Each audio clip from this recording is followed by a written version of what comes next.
Assalamualaikum warahmatullahi wabarakatuh. Halo, apa kabar anak-anak? Semoga sehat selalu ya. Baik, hari ini Ibu akan menjelaskan materi bahasa Indonesia yang ada di tema 1, yaitu gagasan pokok dan gagasan pendukung. Tapi sebelum kita mengetahui dan mempelajari apa itu gagasan pokok dan gagasan pendukung, alangkah lebih baiknya kita harus tahu dulu tuh apa yang namanya kalimat utama. Apa sih yang dimaksud dengan kalimat utama?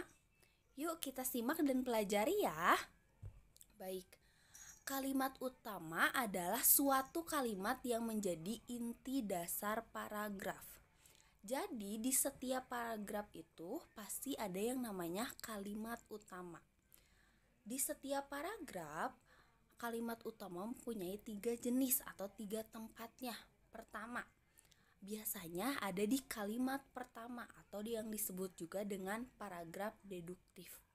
Yang kedua, biasanya ada pula di kalimat terakhir atau yang disebut juga paragraf induktif. Dan yang ketiga disebut juga dengan kalimat pertama dan terakhir atau biasa disebut dengan paragraf campuran. Nah, sekarang Ibu akan menjelaskan bagaimana kita mencari kalimat utamanya atau cara membuat kalimat utama. Pertama, kita harus membaca paragraf mulai dari kalimat pertama hingga terakhir. Yang kedua, jika pada kalimat terakhir ada kata penghubung seperti jadi, maka, dengan demikian, oleh karena itu, oleh sebab itu, maka kalimat utamanya ada di terakhir. Kenapa? Karena dengan dihubungkan oleh kata hubung tadi, berarti kalimat itu menjadi kesimpulan dari satu paragraf dan itu biasanya disebut sebagai kalimat utama. Nah, sekarang Ibu akan menjelaskan apa yang dimaksud dengan gagasan pokok dan gagasan penghubung. Gagasan pokok adalah merupakan ide utama yang mendasari pengembangan suatu paragraf.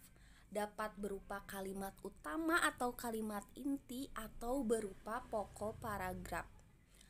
Topik yang dibahas dari suatu teks maksudnya apa ya? Jadi gagasan pokok itu adalah topik atau informasi penting yang ada pada sebuah paragraf. Jadi sama seperti kalimat utama tadi, apa samanya dong jadinya kalimat utama dengan gagasan pokok?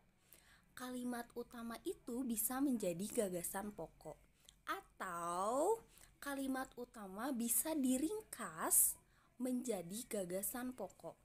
Jadi kalau ada kalimat utama dalam suatu paragraf itu bentuknya panjang atau majemuk, bisa kita ringkas dan menjadi gagasan pokok. Yang kedua adalah gagasan pendukung. Apa sih gagasan pendukung? Gagasan pendukung adalah uraian atau tambahan informasi untuk menjelaskan gagasan pokok. Gagasan pendukung biasanya dinyatakan lebih dari satu kalimat. Nah, dalam suatu paragraf itu, kalimatnya ada 5-6 kalimat. Satu kalimat itu biasanya gagasan pokok, entah itu ada di kalimat pertama atau pada kalimat terakhir. Nah, di yang lainnya berarti itu namanya kalimat pendukung. Kenapa disebut kalimat pendukung? Karena untuk menguraikan atau untuk menjelaskan informasi yang diringkas di gagasan pokok. Jadi, satu paragraf itu terdapat satu gagasan pokok dan beberapa kalimat sebagai gagasan pendukung. Dapat dimengerti sampai sini? Nah, sekarang bagaimana sih cara menemukan gagasan pokok dan gagasan pendukung pada teks? Di sini Ibu ada beberapa teknik atau cara atau step untuk menemukan bagaimana kita dapat menemukan gagasan pokok dan gagasan pendukung secara mudah. Yang pertama, Bacalah paragraf dengan cermat dan seksama. Yang kedua, cermati kalimat pertama hingga terakhir. Kenapa mesti dicermati, tidak hanya dibaca? Karena untuk menentukan gagasan pokok, kita harus tahu dulu nih paragraf itu tentang apa, menjelaskan tentang apa, dan akan kita cari gagasan pokoknya. Yang ketiga, teruslah membaca kalimat demi kalimat hingga gagasan pokok paragraf ditemukan. Nah, itu untuk memudahkan kita mencari gagasan pokok, kita mencari kalimat utama yang penting pada sebuah paragraf. Kemudian, tentukanlah gagasan pokok dan gagasan pendukungnya yang terdapat pada paragraf tersebut. Setelah kita menemukan mana nih gagasan kalimat utama dalam sebuah paragraf, kita akan bisa menentukan mana yang disebut dengan gagasan pokok di sebuah paragraf tersebut. Baik. Nah, sekarang kita akan mencari gagasan pokok dari satu paragraf. Ibu bacakan ya. Warga di lingkungan tempat tinggal Bella berasal dari berbagai suku bangsa. Keluarga Bella berasal dari suku Jawa. Keluarga Pamade, ayah Putu, berasal dari suku Bali. Keluarga Pak Buskar, ayah Upi, berasal dari Minangkabau. Keluarga Pak Freddy, ayah Edo, berasal dari suku Papua. Dan keluarga Pak Franz, ayah Lucy, berasal dari suku Flores. Nah, sekarang ayah tebak, di mana gagasan pokoknya? Iya, betul. Gagasan pokoknya ada di kalimat pertama, yaitu warga di lingkungan tempat tinggal Bella berasal dari berbagai suku bangsa. Mengapa kalimat utama itu menjadi gagasan pokok?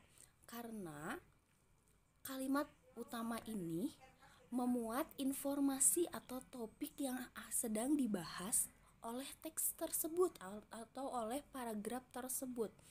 Jadi, dari kalimat kedua sampai kalimat terakhir itu sebagai gagasan pendukung. Bisa dipahami? Baik.